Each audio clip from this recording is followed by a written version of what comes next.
owner of your favorite football team, Chelsea. Yeah. He's Russian. And he's got direct ties to Vladimir Putin. And so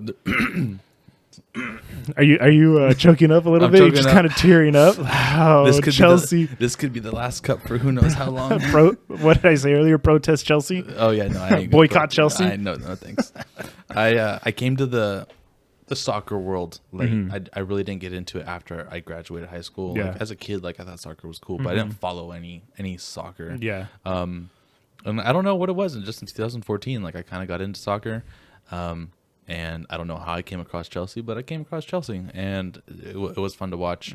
But anyway, yeah. So Chelsea is owned by a Russian, and I'm not going to attempt to say his name because it's very complicated.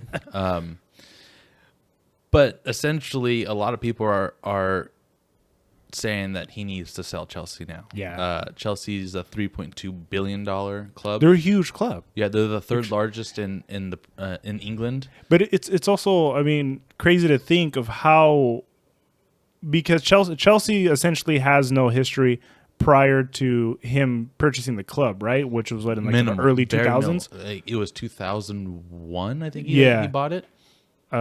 Just a year after Putin came into power, just saying. No, hey, you're not wrong, man.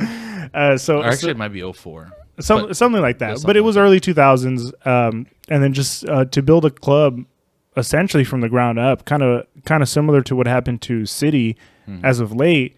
But City still, I mean, for now, still hasn't been able to capture the Champions League trophy.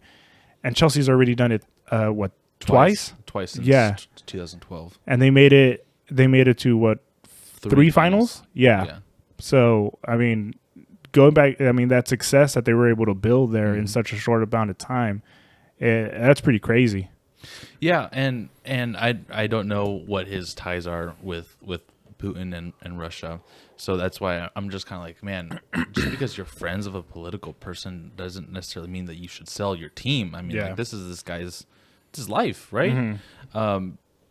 When everything was going south with Trump, and it's not nearly as bad as it is with Putin. Yeah. But people weren't calling for friends of Trump to resign, sell their franchises or sell their companies and stuff like that.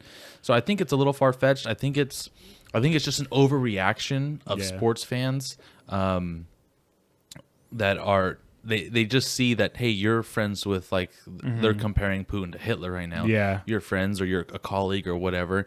And so that kind of has ties to the club. And so it's a little far-fetched, but, I understand where people are coming from, you know. But that's part of, like, our cancel culture right now, right? Yeah. Is if people don't like what you are doing, you're done. They want you out, regardless if you're a political person, you are a franchise owner, or if you work at McDonald's. Like, people will cancel you. Well, just look at what's happening to some of the players in Europe right now. Like, for example, Kurt Zuma, the center back for Aston Villa.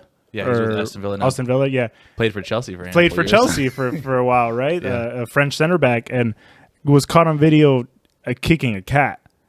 Did you see the video? I didn't see the video. I heard about it. I read a little article. I saw some stuff, but I didn't look into But like you were saying, like the whole council culture is like they went after him. I think it was either the team or the league fined 2 weeks worth of wages, which for a soccer player it's a lot, especially in the Premier League. But like they were like legit gunning for his career. Yeah. They wanted him like to get suspended from the club, like legitimately end his career. You know what is mind blowing is I heard more about Kurt Zuma than your boy over at United, Mason Greenwood, beating his woman. I hear more about the kicking of the cat than beating up and sexually assaulting. It was like borderline rape stuff, right? Yeah. I heard more. I mean, Mason Greenwood was like, for a few hours, that was popping off on Twitter and in the social media world, and then it just like died. And then I think United had addressed it, like touched up on it. They were like, it's an open investigation and we're gonna discipline him. But then that was it. Yeah, I'm not saying that Kurt Zuma is not good to kick a cat. I mean, you have a cat. I wouldn't kick your cat, even though your cat's annoying. No, I'm just kidding. Sorry, Jessica. Well, I don't know why I'm apologizing to her. She don't watch this anyway. She's not going to watch it.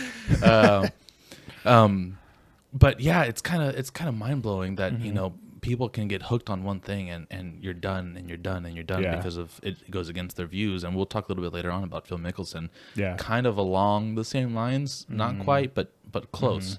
But yeah, man, I don't know. I hope everything works out with Chelsea. The owner's not allowed back in the UK right now. That's right. I don't know exactly where he was. It's kind of odd to me. I mean, he's a businessman. He's got places to go. I'm pretty sure he's always traveling. But Chelsea had just spent the last week and a half in London, so I'm not sure where he was at. But yeah, I don't know. It kind of concerns me a little bit for the future because I mean, he was the bankroller, right? He came in, he had the money, and he started buying players. So we'll kind of see successfully too. Yeah. It wasn't like I mean, if you think about Manchester City when they started early on and they started spending money like crazy, like I mean, a lot of those purchases were like not good. But I mean, Chelsea to do it successfully for so many years, I mean, that's crazy. I mean, successful transfers that came in. I mean, not all of them were home runs. Like obviously the Fernando Torres one, super disappointment. But I mean, same with Kepa. Nick told me today that I was high on Kepa when we signed him. That's not accurate. I hated that Kepa signing. The Ascavilla Cuepa or whatever. Kepa? No, Kepa, the goalkeeper. Yeah. No, Cesar Azpilicueta is our right wing back. Yeah, that's right. He's the one that refused to come off the field, right? That was trying to get subbed on with Sarri a couple years ago. Yeah. And then somehow he ends up saving the penalty and winning the game. Yeah, exactly. And then that was at that point like Sarri's out. Like he just got told Kepa off. said, "This is my club now." Yeah. I mean, how are you the boss? Look at me. How are you the boss? You ask for a sub. The player throws a fit. And then he stays, and then he wins the game. Yeah. He saves the penalty and wins the game. After that, it was like, well, we're gonna need a new boss next season. What I do find interesting about Chelsea too is how they've managed to win Premier League titles, Champions League titles, all with different managers. Yeah, and you know, it has a lot to do with their director, Marina. And again, the last name is extremely hard to say because she's also Russian. Oh, okay. And so when Nick sent me an article today about the Chelsea owner. Shout out Nick, dude. Yeah. Also, before you get to it, Nick also made our new logo. Oh yeah, the D.O.G. Yeah, it was pretty dope, dude. I like it a lot. That's extremely dope. Yeah, I like it. Yeah, Thanks, came up with it on a whim. He got very insulted that he didn't do the old logo. So okay. Hop on here real quick. No, but go ahead, continue. And I was like, you know what?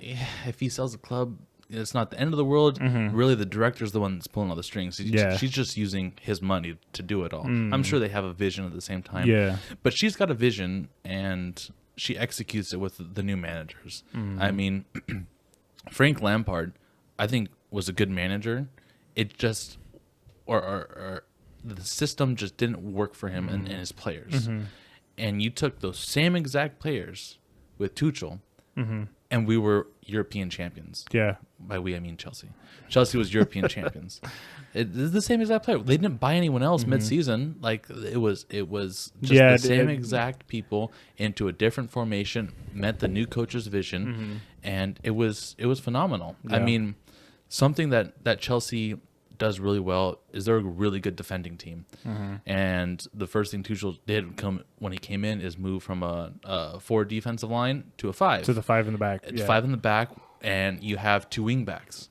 So you have James Reese. You have Reese, and then you have Ben Chilwell on the other end. Yeah. And that was working really well until both of them got hurt. And so now we're kind of moving backwards with Marcus Alonso and Cesar Azpilicueta. They're both good. But, I mean, they're both, a little bit older. Yeah. They don't really push up the field like they used to. Yeah. Yeah. So they fit into his system. And that's one of the first things he did when he came over to Chelsea is he changed the formation and realized our strength is our defense. We've got arguably the best keeper in the world in Edouard Mendy. And arguably, big time arguably. He's better than De Gea. But he is. Okay. He's having a great year. De Gea is also having a great year. He's definitely the past couple years he really did fall off there for a little while, but he's coming back into form. I mean, he's been our best player probably for the past 2 years now. Well, I didn't know this up until Nick said it yesterday. He did win Premier League Player of the Month in January. Yeah, that's pretty impressive. No, yeah, he's had an awesome season. But he didn't win FIFA Goalkeeper of the Year. No, Edward Mendy did. Edward Mendy did. Yes. But anyway, just to get back on track, yeah, it's cool to see that Chelsea has had a lot of success with different managers. They just buy the right players that fit in the right system, and they bought a lot of players that don't fit into the system. Higuain didn't fit into the system. Lukaku's not really fit in the system right now. You said Fernand Torres didn't really fit in the system, but it works. You know, they find out some way to make it work. We bought Timo Werner last year, and it was going to be the next big thing, and he's been kind of a flop. Kai Havertz was a huge flop at the beginning of the season, and then he won us. He's won the Champions League. He won the Champions League for us, and then he just had a goal 2 days ago in the Champions League. So it's all works well in Chelsea. What do you feel about Pulisic being there? I like it. Yeah, I like it. The only downside is he doesn't get enough playing time. Yeah, but Chelsea has such depth in their wings too, dude. They have a lot of wing backs. Where we don't have depth is up top. You know, it's Lukaku or Kai.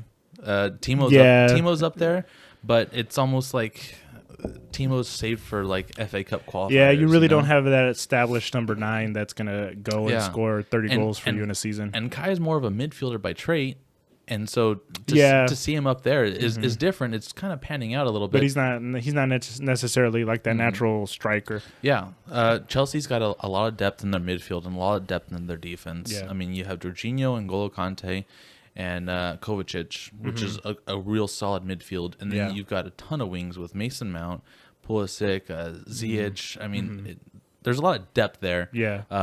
So I think maybe that contributes to their success a lot because there's a ton of rotations. Yeah. The downside is Pulisic has been hurt a lot. He's always been hurt. He's injury prone. He's a small guy. So when Chelsea was really rising in the last like 10 months, 12 months, whatever it is, he was hurt a lot of it. So it's hard to get playing time. Yeah. But the depth is what carried the team. Yeah. You know, they were able to play Champions League on Tuesday and Premier League game on Saturday. Yeah. And just rotate these guys in. And they really didn't miss a beat. Yeah.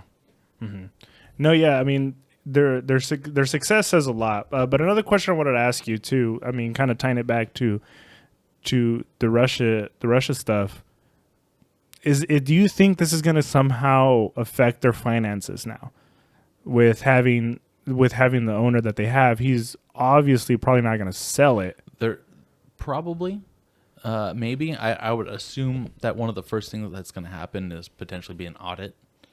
I would assume just kind of see where this money's coming from. Yeah, because I'm pretty sure Europe is kind of trying to do something to, I mean, show some sort of action, especially UEFA, to I guess kind of try to combat this or whatever's going on over there. And you know what? Maybe he's not doing anything, right? I mean, it's all speculation. Nothing's been proven. Yeah. He's just has ties to. He just happened to be a real shitty person right now. Wrong place, like, the wrong time. The most hated guy on the entire planet. He is friends with. Yeah.